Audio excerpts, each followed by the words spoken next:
Smart city ഒരു വിഷയമാണല്ലോ. അപ്പോൾ അതിൽ മറ്റെന്തെങ്കിലും ചോദ്യമുണ്ടോ അതുമായി ബന്ധപ്പെട്ടിട്ട്? കാര്യത്തിൽ ഈ ടീകോം പദ്ധതിയിൽ നിന്ന് പിന്മാറാൻ എന്ത് കാരണങ്ങളാണ് അവർ പറഞ്ഞത്? കാരണം അവരുടെ കമ്മിറ്റ്മെൻറ്റ് 10 കൊല്ലം കൊണ്ട് ഈ പദ്ധതി പൂർത്തിയാക്കണമെന്നായിരുന്നല്ലോ. അവരെന്ത് കാരണമാണ് ഈ സർക്കാർ നൽകിയ കത്തിൽ പറയുന്നത്? അതോടൊപ്പം തന്നെ ഈ ടീകോം ഇത്തരത്തിൽ ഒരു സുതാര്യമല്ലാത്തൊരു സമീപനം സ്വീകരിച്ചു എന്നുള്ള ആക്ഷേപങ്ങളുണ്ട്. കാരണം ഇത് വേണ്ടത്ര അവർ ഇത് കാര്യങ്ങളെ ബോധ്യപ്പെടുത്തിയല്ല പിന്മാറുന്ന തരത്തിലുള്ള ആക്ഷേപങ്ങളൊക്കെ പ്രതിപക്ഷം ഉന്നയിക്കുന്നുണ്ട്. ഇന്നത്തെ എന്താണ് പ്രതികരണം? ഇല്ല, അവിടെ ഒരു ചോദ്യം വന്നു.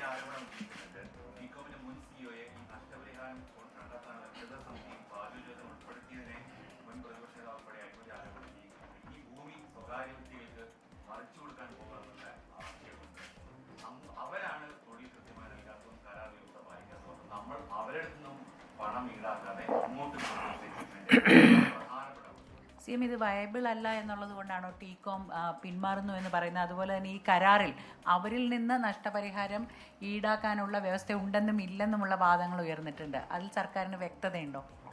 ശരി,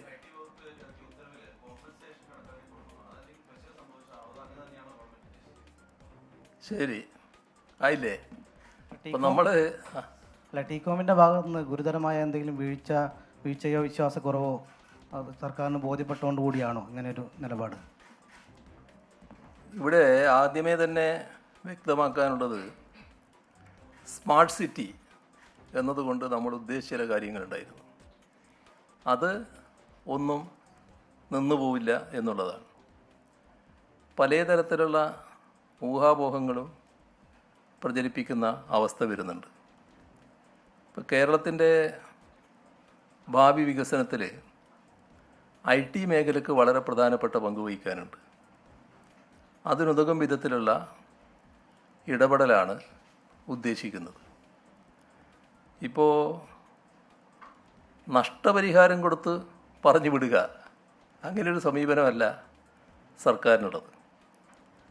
ഇവിടെ നാം കാണേണ്ടത്, ഇതൊരു ഗവൺമെൻറ് ടു ഗവൺമെൻറ് സംവിധാനമാണ്.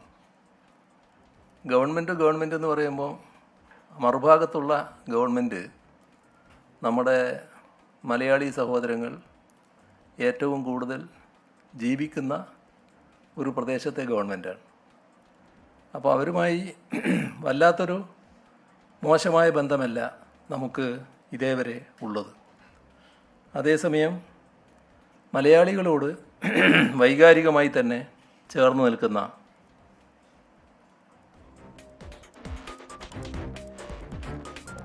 ഒരു ഭൂപ്രദേശവും ഗവൺമെൻറ്റുമാണ് UAE-യും UAE ഗവൺമെൻറ് വന്നത് നമുക്കെല്ലാവർക്കും അറിയാവുന്നതാണ്. UAE-യിലെയും കേരളത്തിലെയും സർക്കാരുകൾ ഇടപെട്ടുകൊണ്ടുള്ള വിവിധ ചർച്ചകൾ ഇതുമായി ബന്ധപ്പെട്ട് നേരത്തെ നടന്നിട്ടുണ്ട്. അതിൻ്റെയെല്ലാം ഭാഗമായുള്ള, രണ്ട് ഗവൺമെൻറ്റുകളുടെയും സഹകരണത്തിൻ്റെ ഭാഗമായുള്ള ഒരു ഉൽപ്പന്നമാണ് ഈ സ്മാർട്ട് സിറ്റി കരാർ എന്നത് നമ്മൾ കാണേണ്ടതായിട്ടുണ്ട്. ഇവിടെ നമ്മൾ ഉദ്ദേശിച്ചിട്ടുള്ളത് ഈ സ്ഥലം നമ്മൾ ഏറ്റെടുക്കാനാണ്. അപ്പോൾ അങ്ങനെ വരുമ്പോൾ അത്തരൊരു പിന്മാറ്റ നയം തയ്യാറാക്കുന്നതിന് ഒരു കമ്മിറ്റി രൂപീകരിച്ചിരിക്കുന്നു. അവരാണ് അതിൻ്റെ വിശദാംശങ്ങൾ തയ്യാറാക്കേണ്ടത്. ഭാവിയിൽ എന്ത് ചെയ്യാൻ കഴിയും എന്നെല്ലാമുള്ള കാര്യങ്ങൾ ആ കമ്മിറ്റിയുടെ കൂടി നിർദ്ദേശങ്ങൾ വന്നതിന് ശേഷം തീരുമാനിക്കാനുള്ള കാര്യമാണ്. കമ്മിറ്റിയുടെ ഒരു നിർദ്ദേശമായില്ല, കമ്മിറ്റി ആയതേ ഉള്ളൂ, അവർ പരിശോധിച്ച് വരികയാണ്. ആ പരിശോധനയ്ക്ക് ശേഷമാണ് ഈ പറയുന്ന അവരുടേതായ അഭിപ്രായങ്ങൾ രൂപീകരിക്കുക. സ്മാർട്ട് സിറ്റിയിലെ സാധാരണ നിലക്ക് ടീകോം അവർ വാങ്ങിയ ഓഹരി വില, അതാണ് സാധാരണ നിലക്ക് മടക്കി കൊടുക്കേണ്ടി വരിക.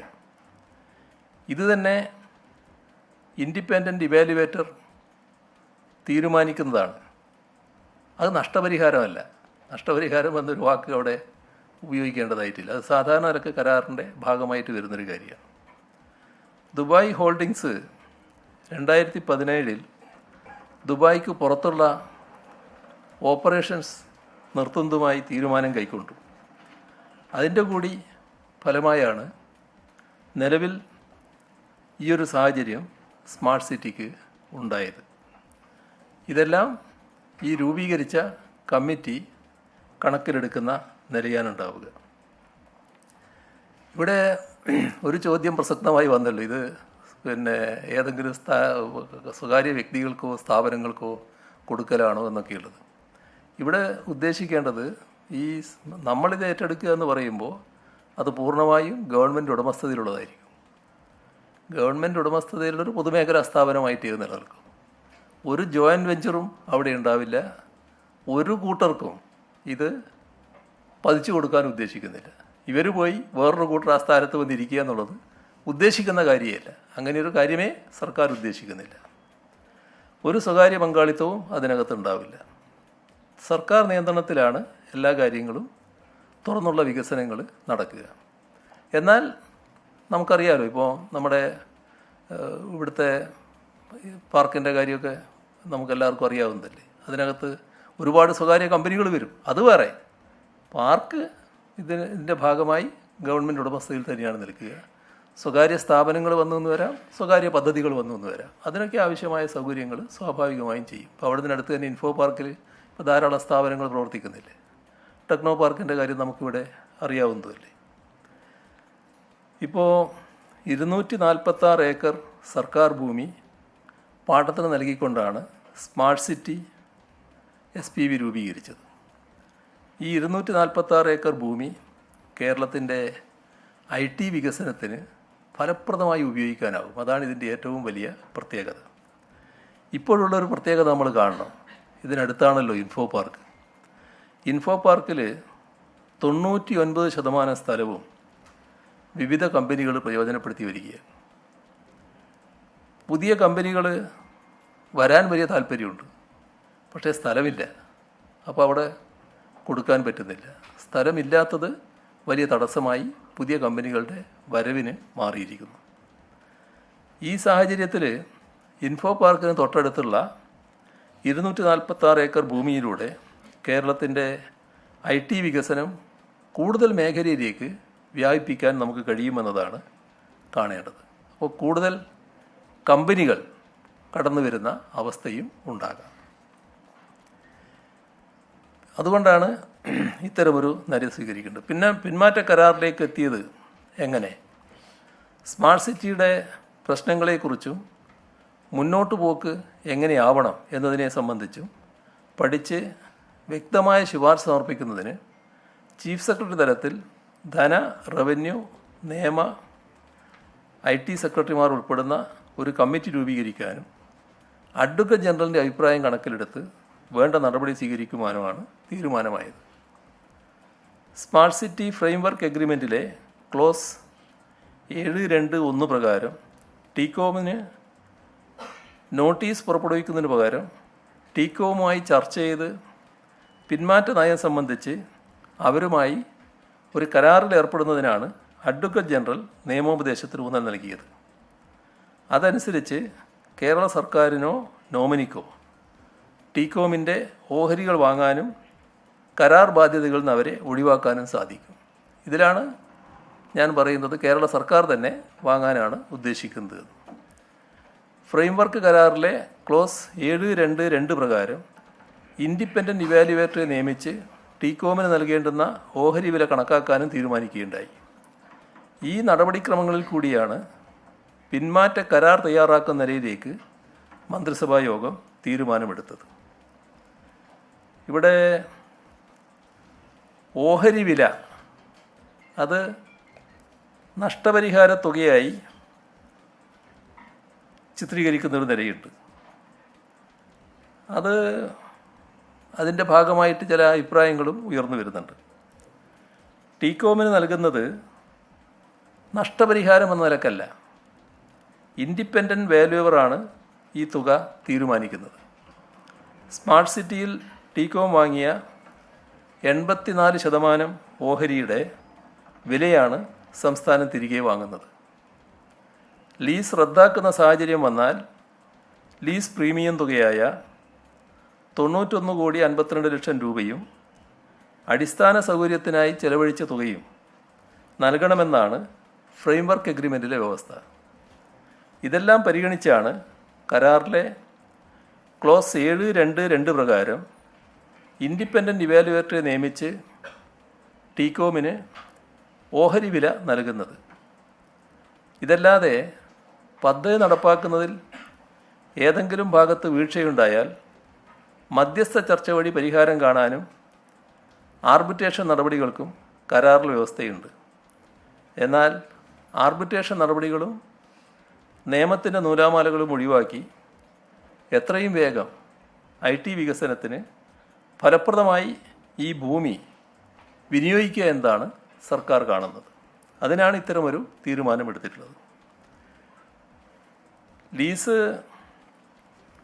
റദ്ദാക്കുന്ന സാഹചര്യം വന്നാൽ ടീകോം ചെലവാക്കിയ ലീസ് പ്രീമിയം തുകയായ 91,52,00,000 രൂപയും അടിസ്ഥാന സൗകര്യങ്ങൾക്കായി ചെലവഴിച്ച തുകയും കണക്കാക്കി ഓഹരി വില നൽകാവുന്നതാണ് എന്ന് ഫ്രെയിംവർക്ക് കരാറിൻ്റെ 19-ാം പേജിൽ വ്യക്തമാക്കുന്നുണ്ട്. ആ ഫ്രെയിംവർക്ക് കരാറിൻ്റെ ഭാഗം എൻ്റെ അടുത്തുണ്ട്, ഞാനത് ഇവിടെ ഉദ്ധരിക്കുന്നില്ല, നിങ്ങൾക്കെല്ലാം കിട്ടുന്നതാണല്ലോ. ഇവിടെ പദ്ധതി വിജയകരമായി പൂർത്തീകരിച്ചില്ലെങ്കിൽ ടീകോമിന് തുക നൽകാൻ സർക്കാരിന് ബാധ്യതയില്ല എന്ന തരത്തിൽ ചില വാർത്തകൾ വരുന്നുണ്ട്. അത് ഈ വ്യവസ്ഥയനുസരിച്ച് അടിസ്ഥാനരഹിതമായിട്ടുള്ളതാണ്. ടീകോമിന് നഷ്ടപരിഹാരമല്ല നൽകുന്നത്. സ്മാർട്ട് സിറ്റിയിൽ ടീകോം നടത്തിയ നിക്ഷേപത്തിന് സ്വതന്ത്ര വിലയിരുത്തൽ പ്രകാരം മൂല്യനിർണ്ണയം നടത്തുകയും മടക്കി നൽകാൻ കഴിയുന്നത് സംബന്ധിച്ച ചർച്ചകൾ വഴി തീരുമാനമെടുക്കുകയും ചെയ്യും. ഇതാണ് ചെയ്യുന്നത്. ഇതാണതിൽ നമുക്ക് വ്യക്തതയുണ്ടാകേണ്ട കാര്യം. എന്തുകൊണ്ടാണ് ആർബിട്രേഷന് പോകാത്തത് എന്ന് ചിലർ ചോദിക്കുന്നുണ്ട്. ഇവിടെ പദ്ധതി നടപ്പാക്കുന്നതിൽ ഏതെങ്കിലും ഭാഗത്ത് വീഴ്ചയുണ്ടായാൽ മധ്യസ്ഥ ചർച്ചകൾ മുഖേന പരിഹാരം കാണുന്നതിനും ആർബിട്രേഷൻ നടപടികൾക്കും കരാറിൽ വ്യവസ്ഥയുണ്ട്. എന്നാൽ ആർബിട്രേഷൻ നടപടികളും നിയമത്തിൻ്റെ നൂലാമാലകളും ഒഴിവാക്കി എത്രയും വേഗം ഭൂമി ഏറ്റെടുത്ത് IT വികസനത്തിന് ഫലപ്രദമായി ഉപയോഗിക്കുക എന്താണ് സർക്കാർ കാണുന്നത്. ആർബിട്രേഷൻ നടപടി എത്ര കാലം എടുക്കും എന്നുള്ളതിൻ്റെ ഉദാഹരണമൊക്കെ കൊച്ചിയിൽ തന്നെ ധാരാളം ഉണ്ടല്ലോ. ആർബിട്രേഷനിലേക്ക് പോയാൽ വർഷങ്ങളുടെ കാലതാമസം ഉണ്ടാകുമെന്നത് അത് സംസ്ഥാനത്തിൻ്റെ IT വികസനത്തിന് തടസ്സമായി വരും. ഈ ഭൂമിയിൽ IT വികസനം സാധ്യമാകാതെയുള്ള സാഹചര്യം ഒഴിവാക്കാനാണ് നാം ശ്രമിക്കുന്നത്.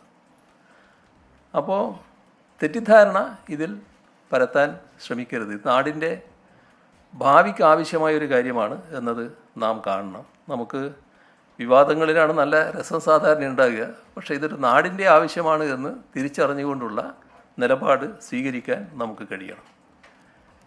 IT വികസനത്തിന് കേരളത്തിന് ഒഴിച്ചുകൂടാത്തതാണ് ഭൂമി. അപ്പോൾ അത് ഫലപ്രദമായി ഉപയോഗിക്കുക എന്നതാണ് നാം കാണുന്നത്.